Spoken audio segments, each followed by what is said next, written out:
मेरी प्यारी बच्चियों, मैं जानती हूँ आप लोगों को बहुत भूख लगी है, लेकिन जब तक तुम्हारी छोटी मामा और तुम्हारे पापा खाना नहीं खा लेते तब तक मैं तुम लोगों को खाना नहीं दे सकती।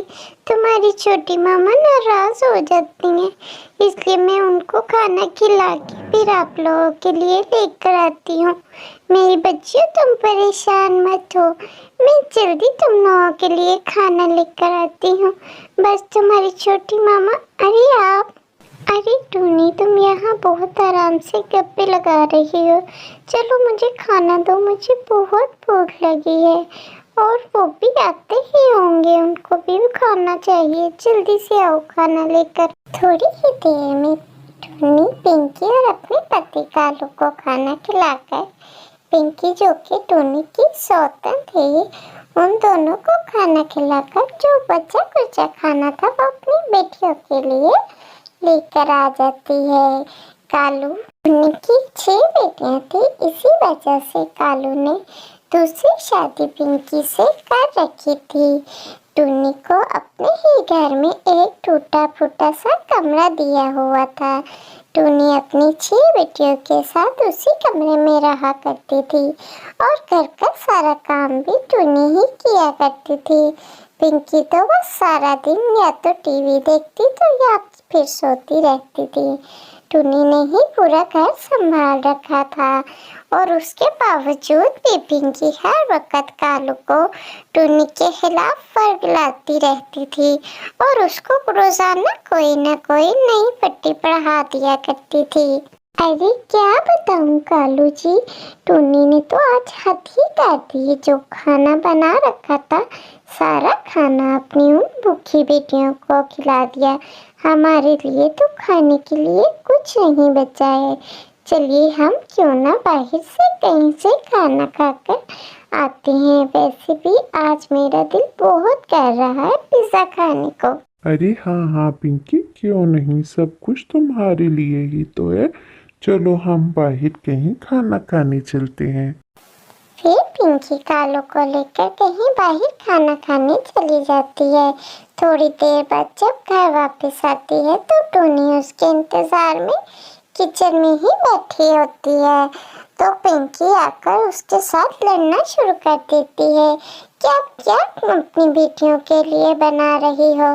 सारा राशन तो तुम अपनी बेटियों पे खत्म कर देती हो। अरे नहीं नहीं पिंकी, मैं तुम दोनों का ही इंतजार कर रही थी। तुम दोनों के लिए खाना बना रखा है, लेकिन तुम लोग ना जाने कहाँ चले गए थे। मैं तुम लोगों को इंतजार कर रही थी। अरे हाँ हाँ, मैं सब जानती हूँ। ये बहाने तुम कालू के आगे बनाया करो। मैं तुम्हें बहुत अच्छी तरह जानती हूँ। ये ड्रामेबाजियाँ मेरे साथ मत किया करो। चलो अब बस करो खाना पकाना, हम बाहर से खाकर आ गए हैं। तुम जाओ अपने कमरे में। अरे मामा, आप रोज बच्चा कुचा खाना हमें ला के देती हो। मेरा जरा भी मन नहीं करता ये खाना खाने को। तो हमें अच्छा अच्छा खाना क्यों नहीं बना के देती?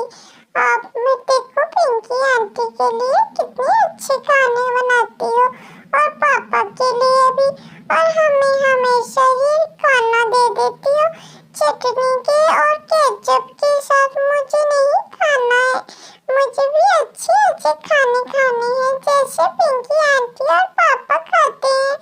आप मुझे ये गंदा खाना क्यों देती हो? टूनी की छोटी बच्ची नहीं जानती थी कि उसके पापा उसकी बातें सुन रहे हैं, और ना ही टूनी जानती थी। तो तब तक प्यारे दोस्तों, आप कमेंट में बताइए कि आपको हमारी स्टोरी कैसी लग रही। तो जल्दी से कमेंट करके बताइए, और वीडियो को लाइक और शेयर लाजमी किया करें। और सबसे ज़रूरी बात, हमारे चैनल को सब्सक्राइब किया करें ताकि हमारी नई वीडियो का नोटिफिकेशन आपको फौरी तौर पे मिल सके और आप देख सकें टूनी की प्यारी प्यारी वीडियो जो सिर्फ आपके लिए हैं। तो जल्दी से हमारे चैनल को सब्सक्राइब करिए और देखिए कि आगे टूनी के साथ और उसकी बेटियों के साथ क्या होता है। तो चलिए देखते हैं आगे की वीडियो। पिंकी बैठी बहुत ही आराम से टीवी देख रही थी कि कालू चिल्लाता हुआ उसके पास आता है। अरे पिंकी, तुमने आज तक मुझसे बहुत झूठ बोल लिए। तुम मेरी बेटियों को सूखा सूखा खाना जैसा भी देती हो वो खा लेती हैं, और फिर तुम उनके बारे में इतनी बातें बना बना कर मुझे बताती हो। तुम बहुत बुरी हो और बहुत चालबाज हो। मैं तुम्हें इस घर में अब जरा भी बर्दाश्त नहीं करूँगा।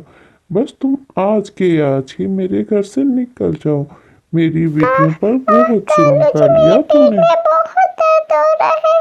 बचाओ मुझे कालू जी, जल्दी से मुझे हॉस्पिटल ले जाओ।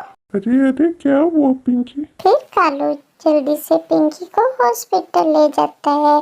हॉस्पिटल डॉक्टर बताते हैं कि पिंकी को कुछ नहीं हुआ, उसके पेट में बस हल्का सा दर्द है क्योंकि वो अंडे देने वाली है, इसीलिए उसके पेट में दर्द था। आप इनको घर ले जाइए और परेशान होने की कोई बात नहीं है, आप बस इनका ज्यादा से ज्यादा ख्याल रखिए।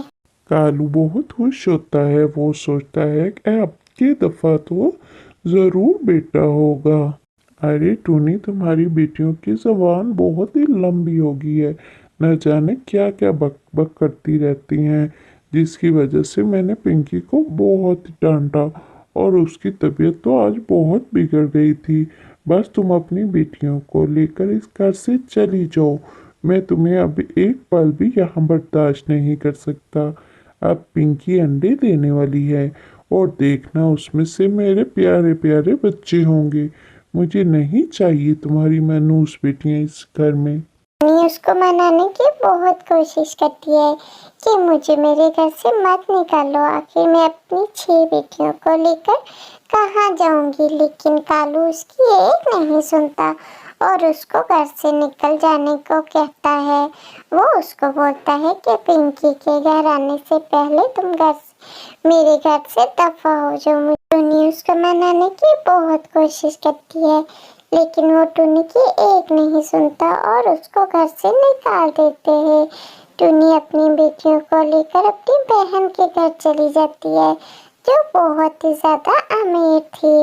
वो उसको और उसकी बेटियों को बहुत खुश होकर अपने घर में रख लेती है। अरे आओ टुनी, तुम्हें यहाँ कोई परेशानी नहीं होगी, मेरा घर बहुत बड़ा है, तुम यहाँ आराम सुकून से रहना। और तुम्हारी बेटियाँ कितनी प्यारी हैं। चलो, मुझे इन सब की बहुत याद आती थी। चलो तुम आराम से यहाँ रहो, अब मुझे भी कोई परेशानी नहीं होगी। उनकी दीदी की बहुत अच्छी जॉब भी थी और उसका पति भी कहीं दूर रहता था, इसीलिए उसे कोई परेशानी नहीं थी। लेकिन टूनी की दीदी की कोई औलाद नहीं थी, इसीलिए वो टूनी की बेटियों से बहुत प्यार करती थी। इसीलिए तो वो बहुत ज़्यादा खुश थी कि वो सब उसके साथ रहेंगी।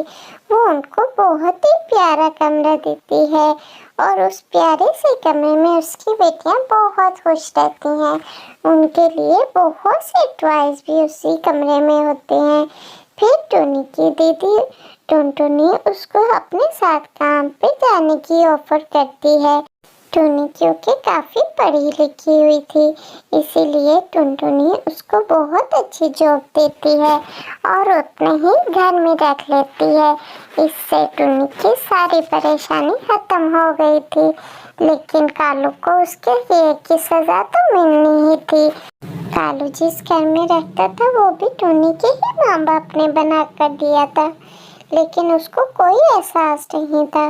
वो उसी घर में टुनी की सौतन को लेकर बहुत आराम से जिंदगी गुजार रहा था।